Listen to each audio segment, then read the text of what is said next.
আসসালামু আলাইকুম প্রিয় শিক্ষার্থী, আমরা যে ধারাবাহিকভাবে প্রোগ্রামিং চ্যাপ্টারের এমসিকিউগুলা বোঝাচ্ছি, আজকে হইতেছে সেটা তৃতীয় ক্লাস। তৃতীয় ক্লাসে আমরা বুঝাবো 7 নাম্বার এমসিকিউ। অলরেডি আমরা 6 পর্যন্ত এমসিকিউগুলো সলিউশন করেছি। বলতেছি এই প্রোগ্রামটার আউটপুটটা কি হবে, এই প্রোগ্রামটার আউটপুটটা কি হবে। যে প্রোগ্রামটা এখানে দেওয়া আছে এটা মূলত প্রিফিক্সের একটা কাজ। এই যে প্রিফিক্স পোস্টফিক্স, এটা হচ্ছে পোস্টফিক্স। মূলত ভেরিয়েবলের মান যে ইনক্রিমেন্ট হচ্ছে সেটা কিভাবে ইনক্রিমেন্ট হবে এটা এখানে দেখাচ্ছি। আমরা তো এখানে একটা আয়ের একটা মান দিয়ে রাখলাম, কত i = 8।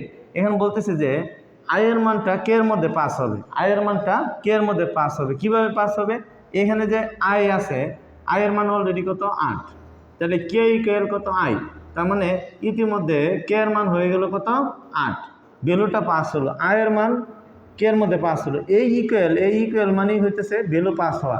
যদি কখনো এরকম থাকে কে = i++, তার মানে আয়ের যে ভ্যালুটা আছে এটা কে এর মধ্যে চলে গেল। আয়ের ভ্যালু কে এর মধ্যে চলে যাওয়া মানে হচ্ছে কে এর মান কত 8, আর এই আয়ের ভ্যালু কি হবে, পরবর্তীতে আবার ইনক্রিমেন্ট হবে i = i+1, যেটাকে লেখা যায় i++। তার মানে এই আয়ের ভ্যালু 1 যোগ করে আয়ের একটা সর্বশেষ মান হবে। তাহলে আয়ের ভ্যালু যদি 1 যোগ করে তাহলে আয়ের মান কত ছিল 8, আর 1 যোগ হয়েছে কত হয় 9, তাহলে আয়ের মান কত 9। তাহলে আমরা বুঝতেছি সুপ্রিয় শিক্ষার্থী, আমরা বুঝতেছি যদি ইকুয়াল থাকে তার মানে হইতেছে ডান পাশে যদি কোনো ভেরিয়েবল থাকে তার মানে আগে পাস করে। ইকুয়াল থাকার পরে ডান পাশে যদি কোনো ভেরিয়েবল থাকে, ফার্স্ট অফ অল এই ভেরিয়েবলের মানটা কে এর মধ্যে পাস করে, যার ফলে কে এর মানটা হয়ে যায় আয়ের যে মান আছে 8।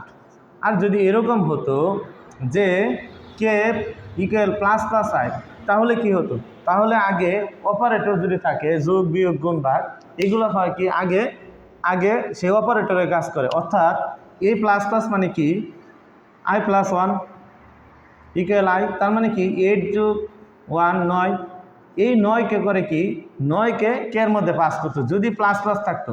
যেহেতু প্লাস নাই, তার মানে i আছে i++, তার মানে আগে ভেরিয়েবলের মান পাস করছে, দেন আমরা আয়ের মান বাড়াবো। তাহলে কি হয়েছে, আগে ভেরিয়েবলের মান পাস হয়েছে, তার মানে কে এর মান 8, তারপরে আমরা আয়ের মান বৃদ্ধি করব 1 করে, তাহলে কি হয় আয়ের মান হয় 9।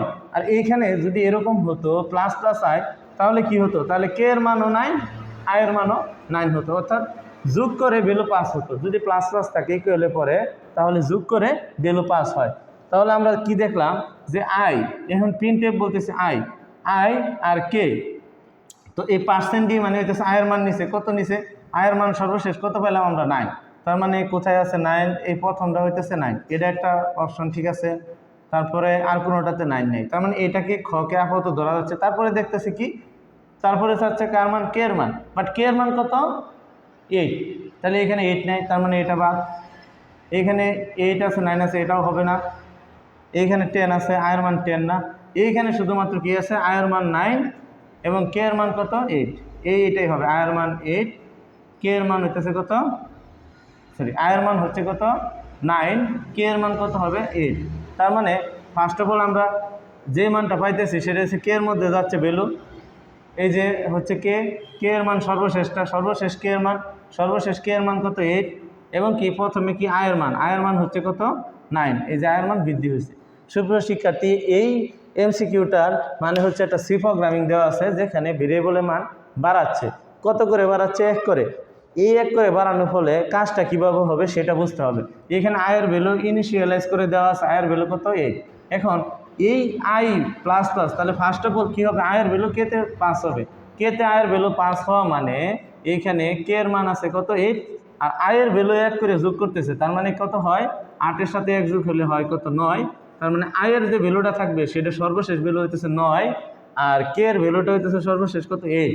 তাহলে প্রথমে কার ভ্যালু দেখাবে, আয়ের ভ্যালু 9 এই জায়গায় আছে, তারপরে বলতেছে কে এর ভ্যালু কত দেখাবে 8, তাহলে 9 আর 8 হইতেছে এটার উত্তর, আর কোথাও নেই। তো এটা আমাদের শেষ হলো।